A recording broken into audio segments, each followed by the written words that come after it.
Hello, wonderful people. I bring you transparency and a summary of today's presidential election petition tribunal court hearing.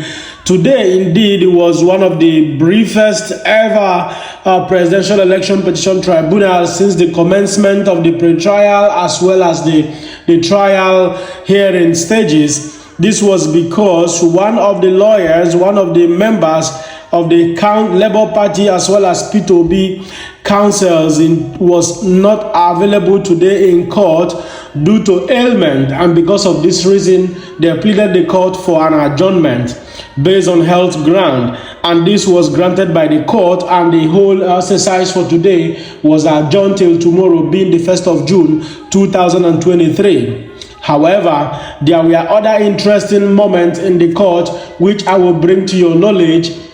From the beginning, His Excellency Mr. Gregory Peter Obi, the presidential flag bearer of Labour Party, was well represented live in the court, as well as the vice presidential candidate of Labour Party, Mr. Baba Ahmed Dati. They were all present, and as usual, they were cheerfully welcomed into the court on their arrival. Other interesting information that you need to know include that PDP Atiku have succeeded in tendering 118 exhibits to prove their case in the court against Bola Ahmed Tinubu and Kashim Shettima, the vice.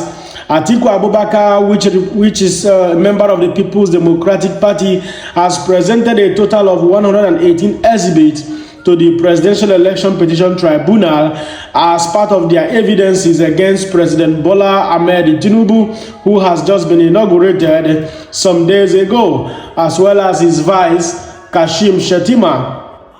As part of the evidences that PDP Atiku Abubakar has tendered to the court, they are contesting the victory of Bola Ahmed Tinubu as announced by INEC Chairman Professor Yakubu Mahmood, including a claim that Tinubu was not duly elected by the majority of the lawful votes and that he was not qualified to even contest for the election.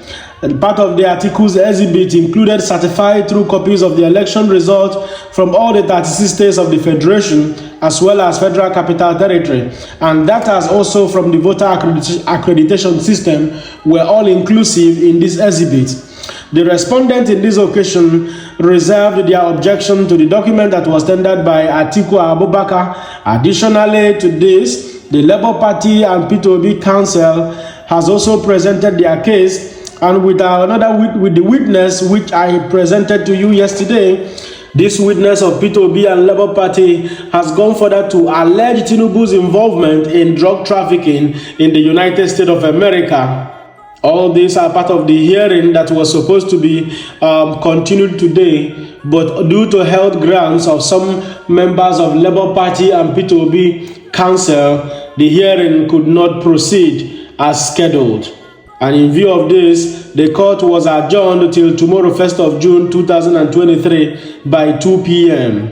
There were also interesting moments to note in the Presidential Election Petition Tribunal that it was evident that Tinubu and APC lawyers were at some point getting angry because the tribunal admitted the BVAS report as well as other documents as exhibit against Bola Ahmed Tinubu's emergence.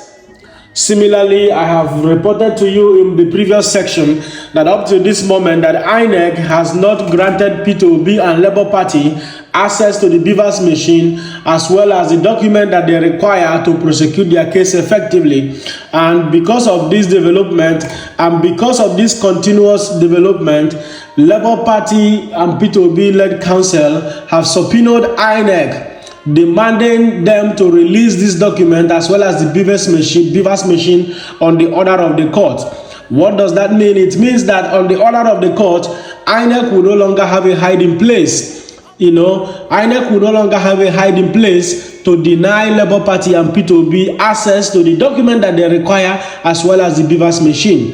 And that is part of the bones of contention in this very whole exercise. Why would INEC, after announcing Bola Ahmed Tinubu the winner of the presidential election of February 25th, 2023, they still find it difficult to give access to Labour Party and Peter Obi to the document with which they made the announcement? This would mean that no Nigerian will be found wanting or no Nigerian will be wrong if anybody say with all sincerity that INEC indeed manipulated the election of 2023 to the favor of All Progressive Congress, which brought about the emergence of Bola Ahmed Tinubu. Otherwise, giving Peter Obi and Labour Party access to this document is something that would have been done like 4 or 3 months ago without bustle and hassle. Well, watch the rest of the news, hear what the Peter Obi-led council as well as what PDP-led council said immediately after the tribunal, and continue to share this video. If this is your first time of following this channel, please don't forget to share and like our videos as well as follow this channel for more interesting content. God bless you.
I'm sorry whether I'm not getting it correct.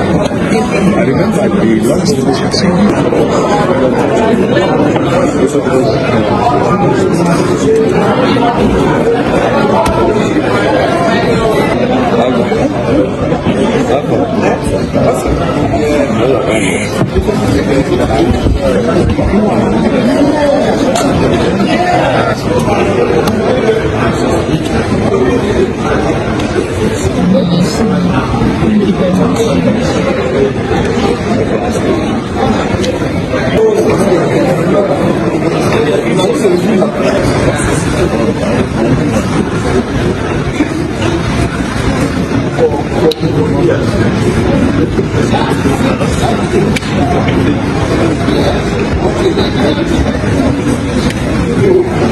I nominated my brother Singh, who conducted today's proceedings, so he will kickstart the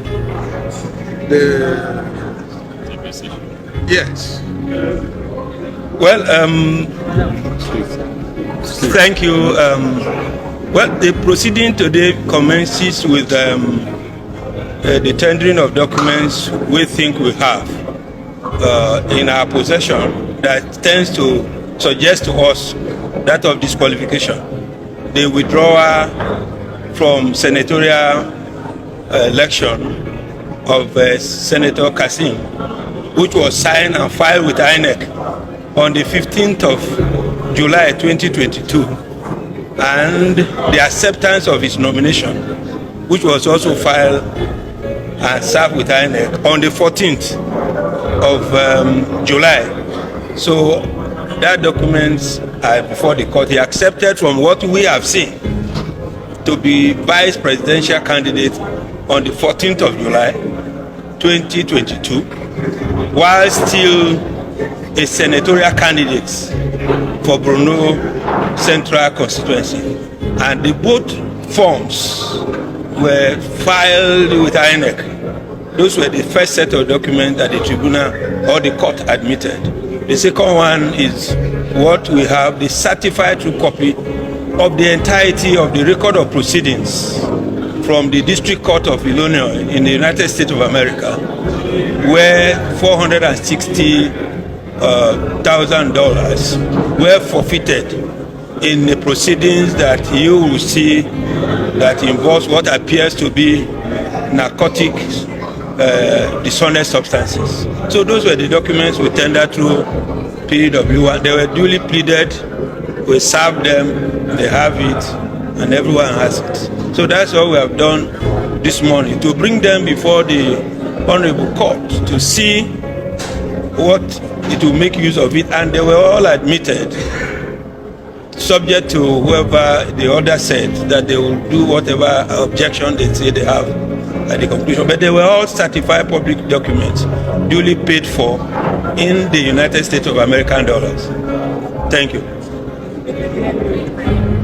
Sorry? Well, the one they gave to us, Exhibit P A1 to 4, are from them, but there are still other relevant documents. As you heard my leader earlier in court, we have issued them what we call subpoena for them to produce, because they are all public documents. You are entitled to it, I'm entitled to it, everybody is entitled to it upon payment. So they should give us, and they shouldn't hide it. I expect them not to do so, because if they hide them, you will ask questions why. How different is your case, the Shekina case? How different is your case with the one that was known Friday? Well, I have not read it. I have not seen that judgment from the Supreme Court. But I think that facts of our case are facts that we need to plead and prove. And we have tendered some documents. So when we get to that bridge, we will cross it. I have not read it. So when I see it, then I will be in a position to tell you. But there is what we call obiter dictum, statement by the way, and the reason for decision. We'll get there, and then we'll be able to do a distinction.